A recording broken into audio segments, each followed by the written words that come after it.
Revolução a acontecer? Sim, tenho várias histórias, mas por exemplo o meu avô, eles tinham na aldeia um grupo de teatro em que faziam várias peças e sempre, eles escreviam as próprias peças e ele falava muitas vezes que eles tinham que esconder muito, tinham que criar muitos cenários para que não fosse evidente a mensagem, mas que a mensagem passasse na mesma, e então havia as visitas da PIDE durante as peças que eles faziam na fonte lá da aldeia e tinha assim essa dificuldade, mas que eles não deixaram de partilhar e de enviar as mensagens e passar a mensagem à população. No fundo, eles queriam dizer que ninguém estava sozinho, havia um coletivo a trabalhar, só que obviamente não podiam dizer tudo diretamente, mas era assim que enfrentavam um bocadinho o poder da altura. E de facto fizeram isso com o grupo de teatro durante vários anos da ditadura e foi uma grande celebração mesmo na aldeia quando souberam. Demorou tempo a chegar lá, não é? Porque de Lisboa para Coimbra ninguém sabia muito bem o que é que estava a acontecer, ainda mais na altura a diferença entre a cidade e a aldeia era muito maior, a distância era muito maior, mas de facto quando eles souberam disseram que foi uma grande festa, foi muito bom. E também do meu bisavô, como o meu pai dizia que ele era comunista e ouvia a BBC à noite, e o meu pai tem assim algumas lembranças. Ele era relativamente jovem quando aconteceu o 25 de Abril, mas ele tinha algumas lembranças de ouvir também um bocadinho com o avô dele, só que o avô não queria que ele estivesse porque, como era segredo, não podia, tinha medo que ele, como criança, fosse dizer a alguém. Então havia todas essas questões, mas de facto sempre houve assim uma passagem da mensagem, e acho que é isso que também nós, como pessoas mais novas, que não vivemos o 25 de Abril, conseguimos continuar a transmitir, temos que continuar a transmitir esta mensagem, contar estas histórias, e é isso que fazem muito bem, porque de facto não era tão bonito, nem foi uma ditadura boa, nem foi um tempo colonial bom, teve tudo de mau que todos os países colonialistas tiveram. Nós não podíamos falar sobre nada, e principalmente as mulheres. Não tinham direitos absolutamente nenhuns. Sabes que uma mulher casada só podia viajar se o marido lhe desse autorização, só podia trabalhar se o marido desse autorização. Quando ele tinha direito a receber o ordenado da mulher que trabalhava, tinha direito a abrir a correspondência que a mulher recebia. Portanto, são umas coisas antes do 25 de Abril.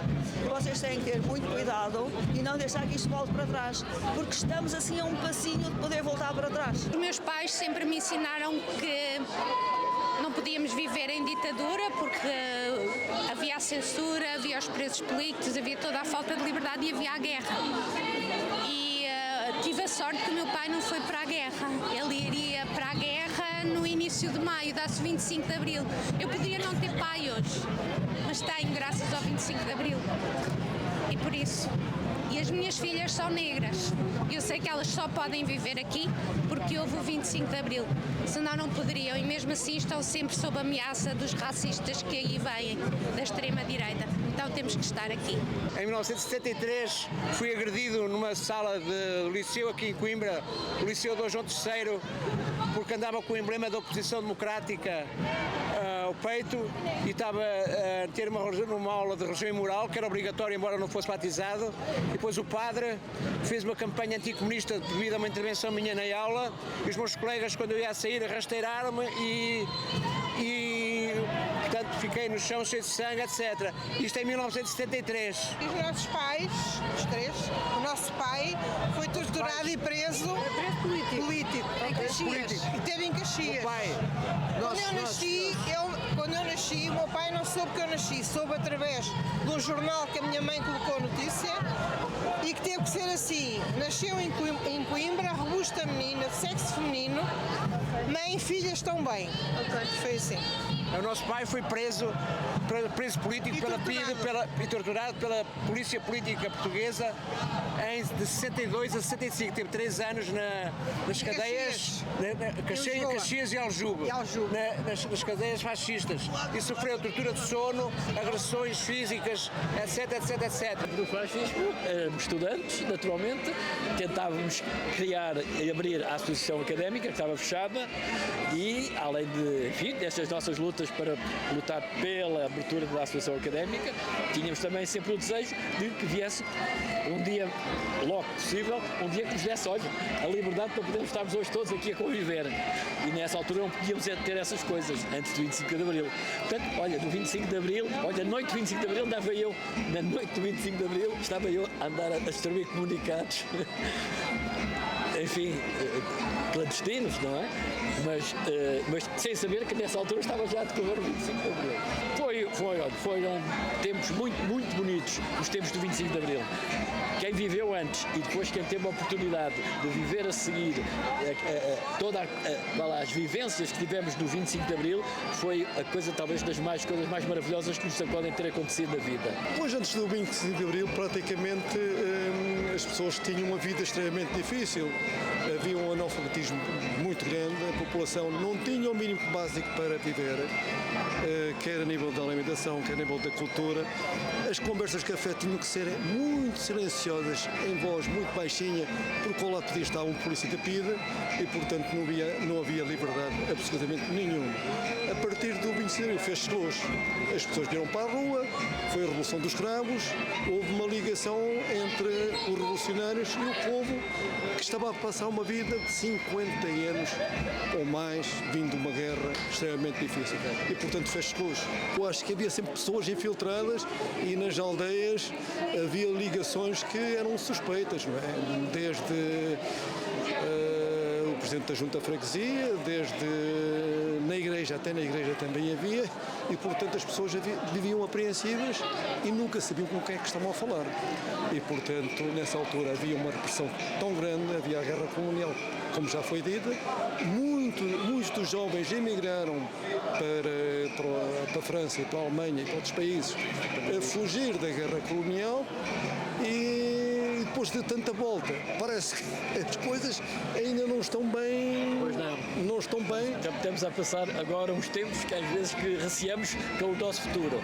Acha que os valores de Abril já se cumpriram? Não, olha, eu trago aqui um cartaz sobre a Revolução Feminista. Eu acho que, por exemplo, as questões das mulheres e as questões das minorias racializadas nunca foram cumpridas. Ou seja, nunca houve uma descolonização completa e nunca houve uma igualdade plena entre homens e mulheres. Nunca houve. Portanto, há coisas que estão a regredir, infelizmente, mas ainda precisavam era de avançar mais em relação ao que conseguimos pelo 25 de Abril. Depende a quem perguntar sobre os valores de Abril, basicamente, mas os valores iniciais, acho que sim, de quem se propôs a fazer o golpe e tudo mais. Com a Revolução houve muitas coisas que ficaram feitas, houve muitas coisas que acho que ficaram a meio. Acho que ainda estamos um bocadinho longe e acho que a liberdade, temos que nos lembrar que a liberdade não nos é dada, a liberdade é praticada e temos que praticá-la para não a perdermos. Acho que em parte sim. Eu acho é que se calhar estamos a caminhar para um sentido não tão bom neste momento. Acho que é preciso ter atenção a isso e tentar evitar que se deixem de cumprir os valores de Abril. Cumprir é uma coisa que está sempre a acontecer e que nós temos sempre de continuar a lutar para que se continuem a cumprir. Acho que no fundo é isso. Sim, acho que temos que começar a ter atenção ao fascismo que está a surgir novamente e tentar quebrar e cortar as pernas antes que se torne algo outra vez muito importante e pronto. E acho que é importante sairmos à rua e mostrarmos que ainda sermos uma geração mais nova e ainda darmos importância à liberdade e aos valores de Abril e continuarmos a mostrar que sim, nós estamos aqui para lutar e não passarão. Não, ainda estamos longe disso. Nós já fizemos uma parte, agora vocês têm que continuar, têm que aperfeiçoar, porque nada está concluído, não é? As coisas podem sempre melhorar. Está nas vossas mãos trabalharem para isso. Não, claramente obviamente que não. E posso dizer mais em questão, por exemplo, dos direitos das mulheres e das pessoas LGBTQIA+, por exemplo, ainda há muito a cumprir.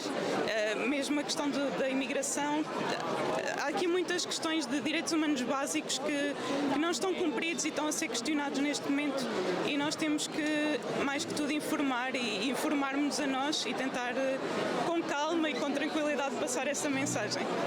Não. Acho que há muita coisa que ficou por fazer. Infelizmente, o que eu vejo é um retrocesso.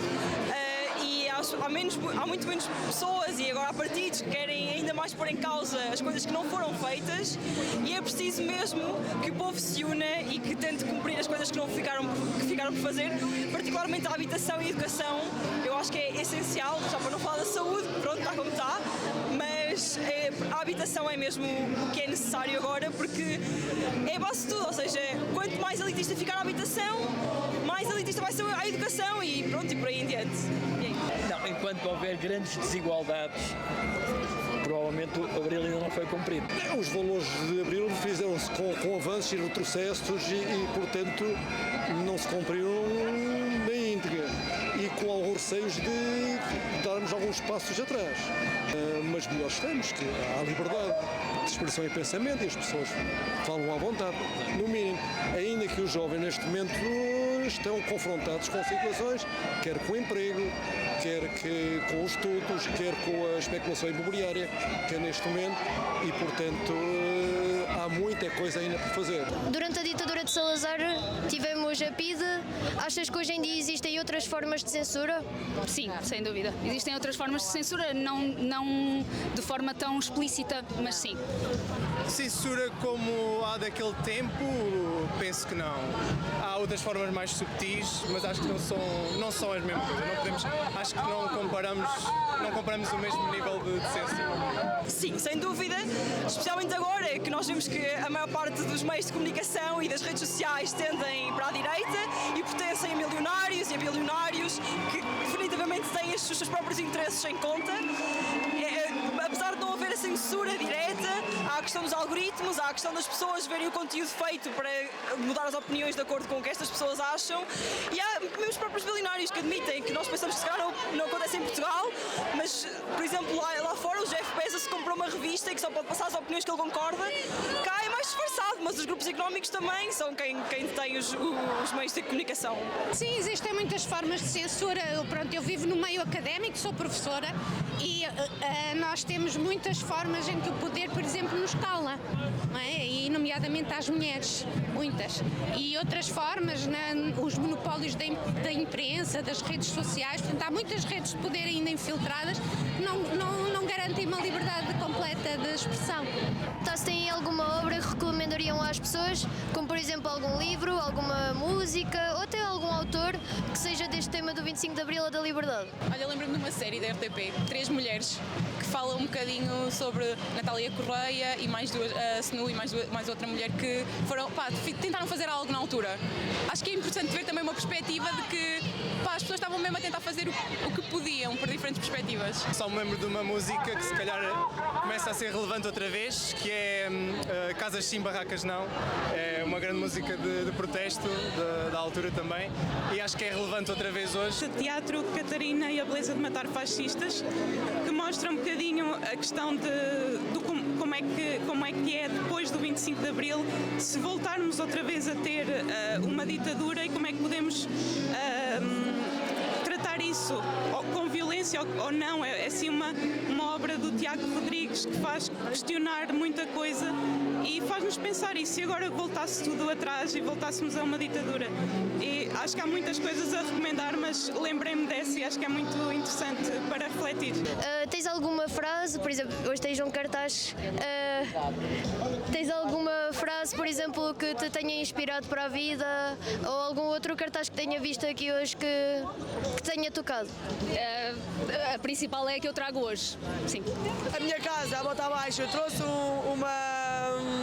uma uma faixa a dizer bota abaixo o fascismo e acho que é isso que nós queremos. É sim, houve vários, eu vou dizer o meu também, porque eu acho que é mesmo preciso que as pessoas lutem. O povo não pode ser manso, o povo precisa de pensar e não ir só a favor do rebanho, ter as suas próprias ideias, ter o pensamento crítico e pronto, e lutar para a sua libertação.